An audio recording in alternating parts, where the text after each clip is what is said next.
जय हिंद। पहला सवाल लेते हैं। विभवांतर का एसआई मात्रक होता है वोल्ट, ओम, एम्पियर या कूलम।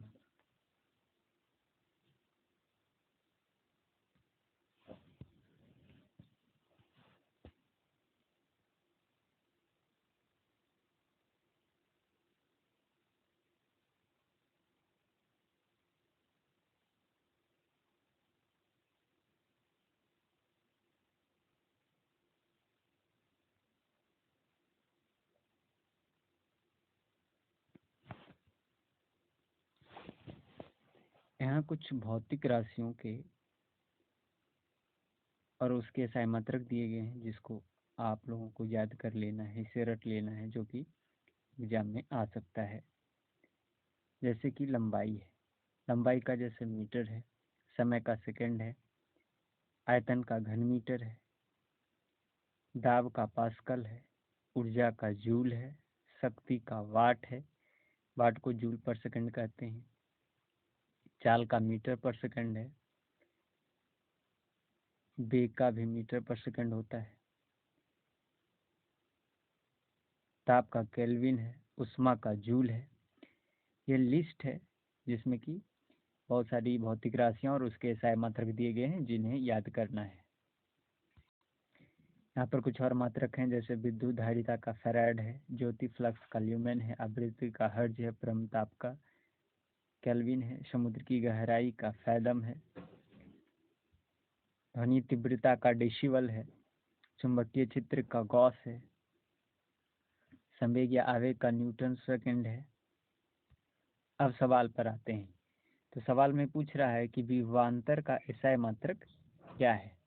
तो वोल्ट होता है विभवांतर का एसआई मात्रक, ओम होता है आपका रेसिस्टेंस का यानी प्रतिरोध का, ओम होता है, एम्पियर होता है धारा का, विद्युत धारा का, करंट का होता है एम्पियर, कुलम्ब होता है चार्ज का यानी आवेश का, तो आवेश का होता है कुलम्ब, विद्युत धारा का होता है एम्पियर, ओम होता है रेसिस्टेंस का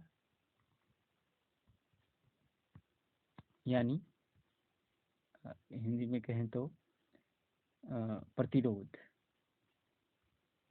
प्रतिरोध का होता है ओम, वोल्ट होता है विभवांतर का, पोटेंशियल डिफरेंस का।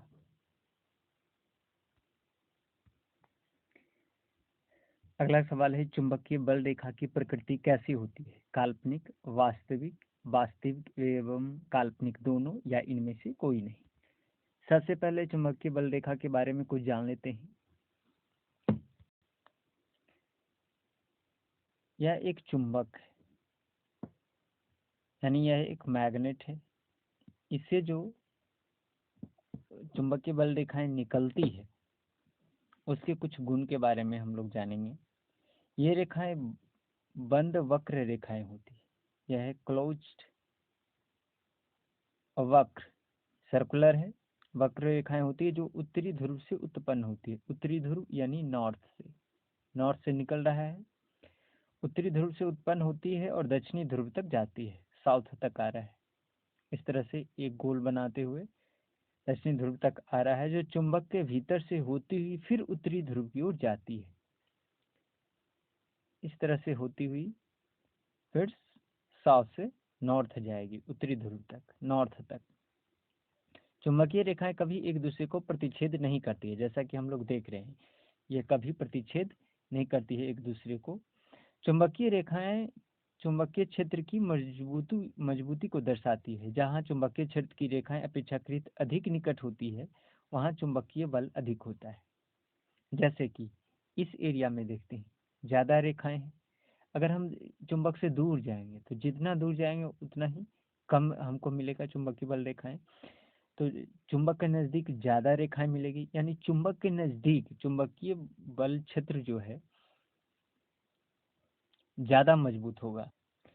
और ये जितनी भी रेखाएं जिनकी बात हम लोग कर रहे हैं, यह काल्पनिक होती है, ऐसी वास्तविक ऐसी कोई रेखाएं नहीं होती है। हम लोग अध्ययन में सुविधा के लिए ऐसा मान लेते हैं, लेकिन वास्तव में ऐसी कोई रेखा एग्जिस्ट नहीं करती है। यानी ये कैसी रेखाएं हैं, काल्पनिक रेखाएं हैं। इस तरह से सवाल का उत्तर क्या हो जाएगा, चुंबकीय बल रेखाओं की प्रकृति कैसी होती है, ये हो जाएगी काल्पनिक। ये ऑप्शन नंबर ए हो जाएगा। 1 किलोवाट घंटा किसके बराबर होता है? 0.36 into 10⁻10 joule, 1.6 into 10⁻−19 joule, 3.6 into 10⁻6 joule, या इनमें से कोई नहीं। सबसे पहले देखते हैं कि 1 किलोवाट घंटा होता क्या है। 1 किलोवाट घंटा से तात्पर्य 1 किलोवाट घंटा से तात्पर्य है कि 1 किलोवाट यानी 1000 वाट क्षमता वाली मशीन 1 घंटे के लिए प्रयोग की जाती है, तो हम कहते हैं कि 1 किलोवाट घंटा ऊर्जा का उपयोग किया जा रहा है। किलोवाट घंटा को ऊर्जा की एक यूनिट भी कहा जाता है। विद्युत ऊर्जा की एक इकाई जब 1 किलोवाट लोड 1 घंटे के लिए काम करता है तो खपत की गई ऊर्जा को 1 इकाई बिजली कहते हैं। 1 किलोवाट घंटा, किलो का मतलब होता है 10⁻3,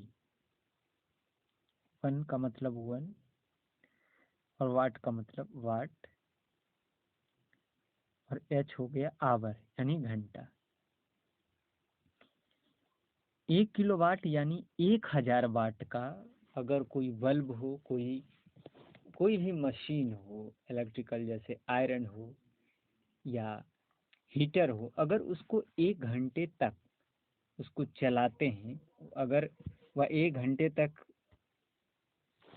अगर 1000 वाट का कोई भी मशीन हो जैसे आयरन हो, अगर वह 1 घंटे तक उपयोग में आता है तो वह 1 यूनिट 1 किलोवाट आवर ऊर्जा खर्च करता है, या कह सकते हैं कि 1 यूनिट बिजली खर्च हुआ। अब एक बिजली की इकाई 1 किलोवाट में कितनी एनर्जी होती है इसकी बात कर लेते हैं। 1 किलोवाट का मतलब हुआ 1000 वाट, 1 kWh 1 किलोवाट आवर का मतलब हुआ 1000 वाट घंटा, तो 1000 हो गया। वाट का मतलब होता है जूल पर सेकेंड, 1000 हो गया, वाट का मतलब हुआ जूल पर सेकेंड, और 1 घंटा में 3600 सेकेंड होता है। 1 किलो वाट होता है 1000 वाट, और 1 घंटा में होता है 3600 सेकेंड, तो 1 किलो वाट हो गया 1000 उन्हें 3600, यानी ये हो जाएगा 3.6 इंटू 10⁻6 जूल।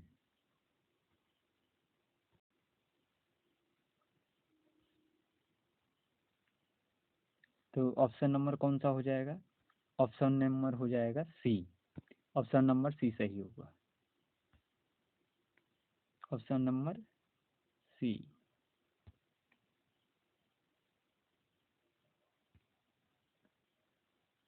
ये सही हो जाएगा। अगला सवाल है, निम्नलिखित में से कौन सा मात्रक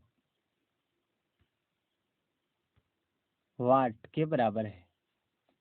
यानी वाट के बराबर क्या है? जूल पर second, joule into second, second by joule, या इनमें से कोई नहीं। तो अभी हमने देखा कि वाट का मतलब होता है, वाट को जूल पर सेकंड भी कहते हैं। तो ऑप्शन नंबर कौन हो जाएगा? ए। अगला सवाल पे चलते हैं। इसमें क्या है? The what is the rate of source of energy used और प्रोड्यूस्ड 1 जूल ड्यूरिंग 1 सेकेंड। वाट क्या है? रेट है, यह दर है। किस चीज का दर है? सोर्स ऑफ एनर्जी यूजेज और प्रोड्यूस, एनर्जी जो यूज हो रहा है या एनर्जी जो प्रोड्यूस हो रहा है उसका 1 जूल। सोर्स जो एनर्जी या तो यूज कर रहा है या प्रोड्यूस कर रहा है, वह 1 जूल एनर्जी जितनी देर में यूज करता है या प्रोड्यूस करता है इन 1 सेकेंड, अगर 1 सेकेंड में जितना जूल एनर्जी कोई सोर्स या तो यूज कर रहा हो या प्रोड्यूस कर रहा हो तो उसी को वाट कहते हैं। सो द सेम क्वांटिटी में be refer to as joule per second, उसी को जूल पर सेकेंड कहते हैं। विद द सिंबल होता है joule per second, it can be written as watt, इसको वाट भी लिखते हैं, जूल पर सेकेंड भी कहा जाता है इसी को। अगले सवाल पे चलते हैं। विद्युत धारा का अगला सवाल है विद्युत धारा का मात्रक। विद्युत धारा का मात्रक क्या है? एम्पियर, वोल्ट, ओम या वाट। तो सबसे पहले देखते हैं एम्पियर। एम्पियर किसका है? एम्पियर है करंट का, यानी विद्युत धारा। पहला ऑप्शन ही हो गया। वोल्ट हो गया, या विभवांतर का होता है, पोटेंशियल डिफरेंस का। ओम होता है रेसिस्टेंस का, यानी प्रतिरोध का। वाट होता है पावर का। पावर का यूनिट वाट हो गया। ओम हो गया रेसिस्टेंस का, यानी प्रतिरोध का। वोल्ट हो गया पोटेंशियल डिफरेंस, यानी विभवांतर का। एम्पियर हो गया विद्युत धारा का, यानी करंट का। अगला सवाल देखते हैं। ग्लोबल वार्मिंग के लिए उत्तरदायी गैस कौन सी है? O2, NH3, CO2 या N2, यानी ऑक्सीजन, अमोनिया, कार्बन डाइऑक्साइड या नाइट्रोजन। सबसे पहले देखते हैं कि ग्लोबल वार्मिंग है क्या। इसकी परिभाषा सबसे पहले देखते हैं। ग्लोबल वार्मिंग की परिभाषा: धरती के वातावरण में तापमान के लगातार हो रही विश्वव्यापी बढ़ोतरी को ग्लोबल वार्मिंग कहते हैं। दूसरे शब्दों में, जब वायुमंडल में कार्बन डाइऑक्साइड की मात्रा बढ़ती है तो वायुमंडल के तापमान में बढ़ोतरी हो जाती है। तापमान में हुए इस बदलाव को ग्लोबल वार्मिंग कहते हैं। होता यह है कि सूरज की किरणों के साथ गर्मी भी पृथ्वी के ऊपर आती है। पृथ्वी को जितनी गर्मी की जरूरत होती है उतना अवशोषित करता है। बाकी सारा का सारा गर्मी जो है वह रिटर्न हो जाता है, परावर्तित हो जाता है। लेकिन जब वायुमंडल में कार्बन डाइऑक्साइड की मात्रा बढ़ जाती है तो यह लौटते हुए परावर्तित प्रकाश की किरणों को रोकता है और पृथ्वी पर पूरे ऑल ओवर वर्ल्ड में टेम्परेचर को बढ़ाता है। केवल कार्बन डाइऑक्साइड ही नहीं, इसके लिए और बहुत सारी गैसें जिम्मेदार होती है। जैसे हो गया water vapour H2O, carbon dioxide यानी CO2, नाइट्रस ऑक्साइड यानी N2O, methane CH4, ozone O3। लेकिन सबसे बड़ा रोल होता है कार्बन डाइऑक्साइड का। यानी कार्बन डाइऑक्साइड ग्लोबल वार्मिंग के 82% का कारण कार्बन डाइऑक्साइड है। मीथेन का योगदान है 10%, नाइट्रस ऑक्साइड का योगदान है 6%, और फ्लोरिनेटेड गैसेज हैं 3%।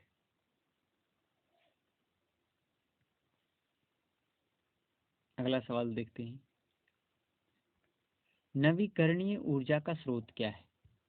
नवीकरणीय यानी रीन्यूएबल,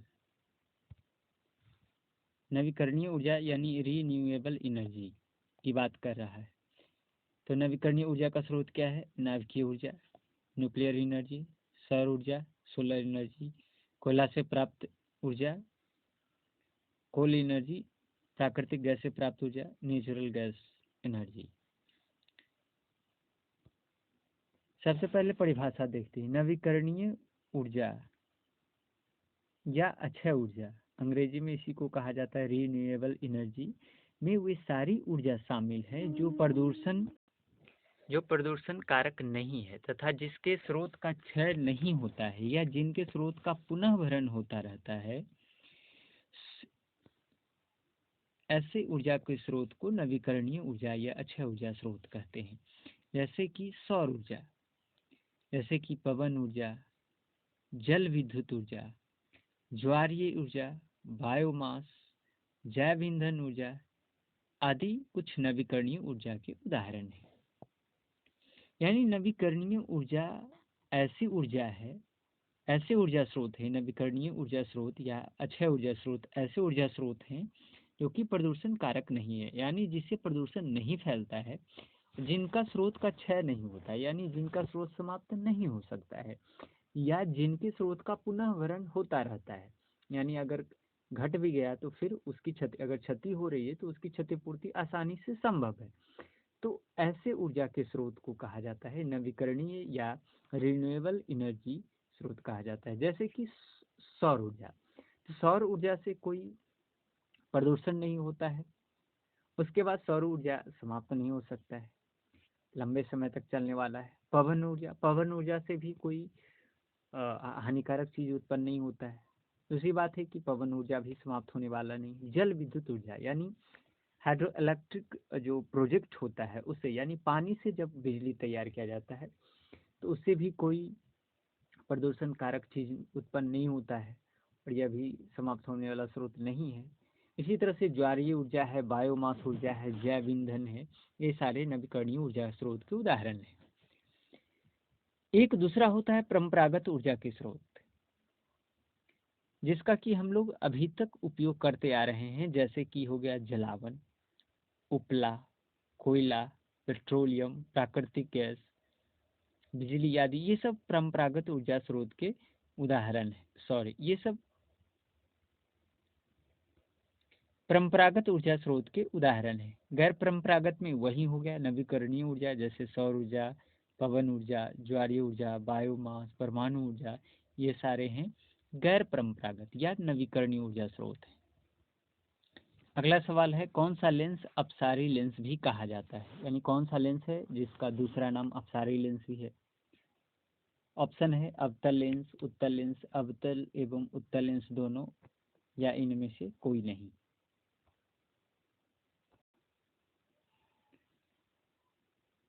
अभिसारी, अभिसारी और अपसारी लेंस क्या होता है। अभिसारी क्या होता है, वैसा लेंस जो अपने में से होकर गुजरने वाले सारे प्रकाश के किरण को एक जगह फोकस कर देता है, यानी सबको समेटकर एक बिंदु पर केंद्रित कर देता है, उसको कहा जाता है अभिसारी लेंस। और जो लेंस ऐसा करता है अभिसारी लेंस कहलाता है। और यह कौन सा लेंस है, उत्तल लेंस। कौन सा लेंस ऐसा करता है, उत्तल लेंस।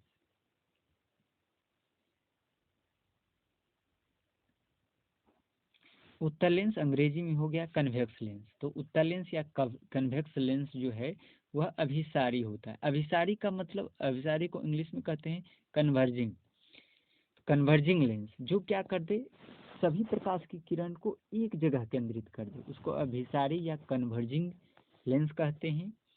और यह होता है उत्तल लेंस। उत्तल लेंस अभिसारी या कन्वर्जिंग लेंस होता है। अब है दूसरा होता है अपसारी लेंस। अपसारी लेंस क्या होता है, जो अपने से होकर जाने वाली प्रकाश की किरण को और फैला देता है चारों तरफ, और यह काम करता है अवतल लेंस। तो अवतल लेंस अपसारी है, या कह सकते हैं कि डाइवर्जिंग है, जो फैला दे, डाइवर्ज कर दे। Converging lens is convex lens. Converging है, कौन सा लेंस है, कन्वेक्स लेंस है। कन्वेक्स लेंस कन्वर्जिंग है, यानी उत्तल लेंस कन्वर्जिंग लेंस है। Whereas diverging lens is concave lens, और कनकेव लेंस क्या है, डाइवर्जिंग लेंस है। ये रहा कन्वर्जिंग और डाइवर्जिंग लेंस। अगला सवाल है, प्रकाश का प्राथमिक वर्ण कौन सा है।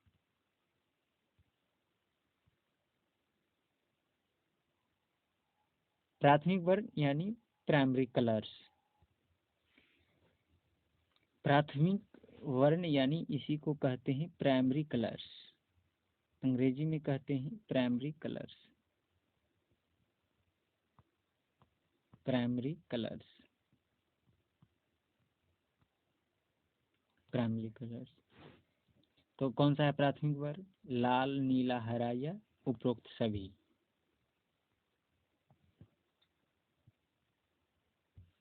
प्राथमिक रंग, यह वे रंग हैं जिनमें लाल, नीला और पीला शामिल है, यानी लाल, नीला और पीला प्राथमिक रंग है, प्राइमरी कलर्स। शॉर्ट में इसको आरजीबी से, शॉर्ट में इसे आरजीबी से हम लोग याद रख सकते हैं, रेड, ग्रीन और ब्लू। आरजीबी, रेड, ग्रीन और ब्लू, ये क्या है, प्राइमरी कलर्स। यानी जितने भी और रंग हैं ये सारे के सारे इन्हीं 3 रंगों से मिलकर बने हैं। जैसे हम येलो की बात करते हैं तो येलो जो है वह रेड और ग्रीन को मिलाने से बना है। अगर मैजेंटा की बात करते हैं तो मैजेंटा रेड और ब्लू को मिलाने से बना है। अगर हम ग्रीन की बात सियान की बात करते हैं तो सियान ग्रीन और ब्लू को मिलाकर बना। और वाइट कलर जो है यह सभी रंगों को मिलाकर बना है। येलो जो है वह रेड और ग्रीन को मिलाकर बना है। मैजेंटा जो है ब्लू और रेड को मिलाकर बना है। सियान जो है ब्लू और ग्रीन को मिलाकर बना है। और वाइट जो है यह सभी रंगों को मिलाकर के बना है। इसलिए कहा जाता है कि वाइट में, श्वेत प्रकाश में सभी रंगों का मिश्रण होता है। अगले सवाल पर चलते हैं। निम्नलिखित में से कौन नेत्र का रंगीन भाग होता है? कॉर्निया, पुपिल, रेटिना या आइरिस? सबसे पहले आंख के बारे में जानते हैं। ये हो गया ह्यूमन आई। ये ह्यूमन आई है। यह आइरिस है। यह पुपिल है। स्क्लेरा है। ये muscles, conjunctiva, cornea, lens, vitreous, retina, macula, optic nerve. Iris, pupil, sclera, muscles, conjunctiva, cornea, lens, ये सब हमारी आंखों के विभिन्न भाग हैं, विभिन्न पार्ट। ये सफेद वाला जो भाग है वह कहलाता है स्क्लेरा। सफेद वाला भाग स्क्लेरा कहलाता है। ये बीच में जो पूरा ब्लैक सा है, जिसे होकर के रोशनी आंख में प्रवेश करती है, वह है पुपिल। इसको हिंदी में पुतली कहते हैं। और ये जो रंगीन भाग है बीच में, बीच बीच वाला, सबसे बीच वाला काला और इस उजला के बीच ये रंगीन भाग है, यही है आइरिस।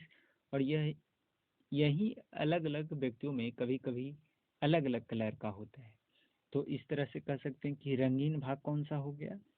रंगीन भाग हो गया आँख का आइरिस हो गया। आँख का रंगीन भाग क्या है? आइरिस है। तो ऑप्शन नंबर कौन सही हो जाएगा? ऑप्शन नंबर डी होगा। ऑप्शन नंबर डी सही हो जाएगा, आइरिस। अगला सवाल है, 1 हॉर्स पावर कितना के बराबर होता है? तो ये डायरेक्ट याद रखने वाली चीज़ है कि 1 हॉर्स पावर जो है 1 HP हॉर्स पावर 746 वाट के बराबर होता है। ये रटने वाली बात है, इसमें समझने वाली कुछ है नहीं। ये सिर्फ रटना है कि 1 हॉर्स पावर 746 वाट के बराबर होता है। अगला सवाल है, विसा विशालक शीशा यानी मैग्नीफाइंग लेंस।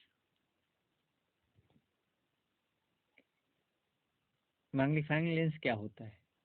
अवतल लेंस होता है, उत्तल लेंस होता है, अवतल दर्पण होता है या उत्तल लेंस होता है?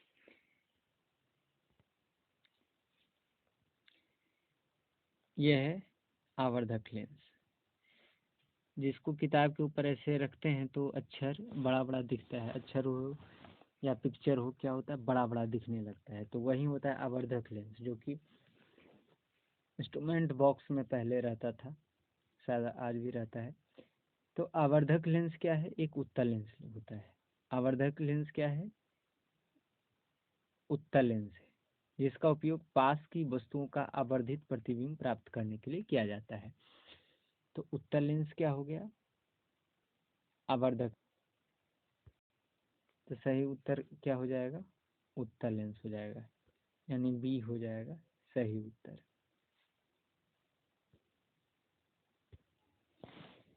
तो यही था आज का कुछ क्वेश्चन। ये सीरीज लगातार जारी रहेगा। आप लोग प्यार बनाए रखें, इसे अपने दोस्तों के साथ शेयर करें, चैनल को लाइक करें, शेयर तथा सब्सक्राइब करें। Thanks for watching. धन्यवाद।